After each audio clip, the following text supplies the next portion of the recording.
You remember that one time in high school when you were sitting there waiting for class to start and your teacher walked in and said, "All right guys, today we're going to focus on how to manage our mental health." If you remember this, you're very lucky because I definitely don't. School's never taught mental health. So what I did is I went back to school for 2 weeks to learn about mental health. And it was one of the most useful things I've ever done in my life. And I want to share with you some of the things that I learned because I know it's going to help you immensely, just like it did for me. Okay, so it wasn't exactly school. It's called the Partial Hospitalization Program, which is nothing like it sounds. So a PHP for short is a program where you go every weekday from 9 a.m. to 3 p.m. and they help you resolve mental health issues and concerns that interfere with daily functioning through intensive therapeutic care. Basically, they helped me heal from my past and show me ways to cope with stress. The knowledge they provided was amazing. What I'm about to share with you is only about 5% of what I learned. Anyways, let's get started. You ever feel that every decision you make is bad? Like you can never catch a break? Or everything you think is just wrong? Well, it may not be fully in your control. And when I say your, I mean like the true you. Because depending on the situation, your thinking might be altered by something. Let me explain. One of the things that can alter your thinking is called cognitive distortion. So cognitive distortions, in a nutshell, are thoughts that cause an individual to perceive reality inaccurately. So it distorts reality, what's actually happening, and you think something else is happening. Here are 10 of the most common examples. Each one of these can alter your thinking in different ways and really hold you back in life. But learning how to counteract these will lead you to mental clarity, peace of mind, and an immense amount of success. I'm gonna give you guys an example of each one of these, and then we're gonna talk about the solution to cognitive distortion. It's honestly so simple, you guys are gonna love it. So stay tuned. First, we have all or nothing thinking. This is where it's either one or the other. For example, if I don't get 100%, I failed. And you know that's not the case because you could get a 99% and still do an amazing job. Number 2, overgeneralization. This is where you take one instance and generalize it to an overall pattern. For example, let's say you have 3 tries to pass a test. The first time you failed it,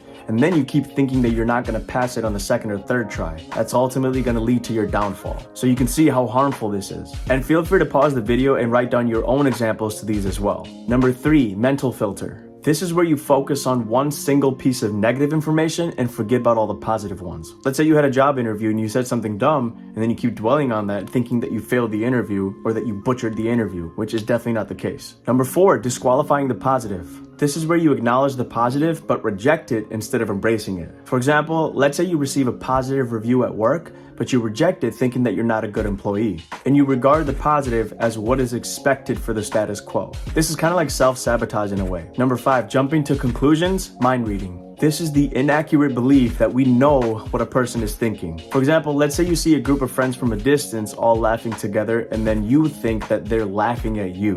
Pretty much overthinking. Number 6, jumping to conclusions, fortune telling. This is where you make conclusions based on little to no evidence and hold it as the truth. For example, let's say you've never been in a relationship before, and because of that, you think that you'll never ever be in one. When in reality, that person that you're looking for could literally be right around the corner. Just focus on you and trust in the process. Everything will fall right into place. Number 7, magnification or minimization. This is either exaggerating or minimizing the meaning, importance, or likelihood of things. For example, for magnification, imagine a really good NBA player makes a mistake and magnifies that and thinks that they're a bad player. And the example for minimization, imagine a really great player wins a really good award and they think that they're just a mediocre player. Number 8, emotional reasoning. This is where you accept your emotions as fact. It's the I feel it, therefore it must be true type of thinking. But just because you feel something doesn't make it true. For example, let's say you see your partner smiling and texting at their phone and you automatically just think that they're cheating on you with someone. But that doesn't make it true. But this happens when you mistake feelings for facts. Number 9, should statements. This is pretty much where you set way too high of an expectation for what you should do. And that only leads to disappointment when it's not done. It could be for yourself or for others.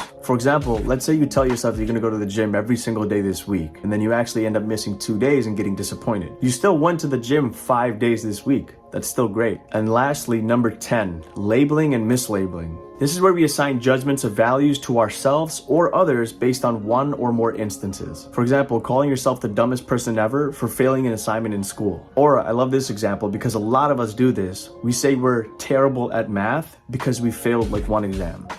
If you failed one exam in math a long time ago and you're basing the rest of your life on that, come on, bro. Now, what is the solution? Drum roll, please. Coping statements. Coping statements remind you that you have ways to deal with the problem and that you're going to get through it, but they have to be personal to you and your cognitive distortion. Here's a simple system that will help you solve them. Take a look at this table. You have anxious thought on the left, the type of cognitive distortion in the middle, and the coping statement on the right. So let's look at our first one. Our anxious thought is, if I don't get 100%, I fail. The type of cognitive distortion, all or nothing thinking. And then coping statement, regardless of what I get on this test, I am doing my very best and I will continue to work hard and be proud of myself. Let's look at one more so you guys can get the example and you can do them for any of them. Our anxious thought is, she must think I'm such an idiot. The type of cognitive distortion, jumping to conclusions, mind reading. The coping statement, this is just a thought, not reality. I am enough and love exactly who I am. So unless you have the facts, do not jump to conclusions. And also, if you think you're experiencing cognitive distortions, now you know how to cope with them. And that's what might be hindering your thinking. Our time on this planet with our thoughts are very precious because they lead to very innovative ways, or they could lead to your downfall. So get rid of the distortion so you can start thinking clearly and be more innovative and thrive in life rather than just survive. Before I end this video, I want to share some good news with you guys. You can now dial 988 if you are experiencing a mental crisis. It still goes to the prevention hotline, but it's just so much easier to remember. But you can call 988 and get connected with somebody for some help. If you thought this video was helpful, please share it with someone else. Thank you so much for watching. If you liked it, give it a thumbs up and also hit that subscribe button so you can stay up to date with the latest videos. Also that notification bell so when we release the videos, you guys will get notified. I hope you guys have a wonderful week. Keep your head up, stay positive, and of course, most importantly, be your own you. Take care.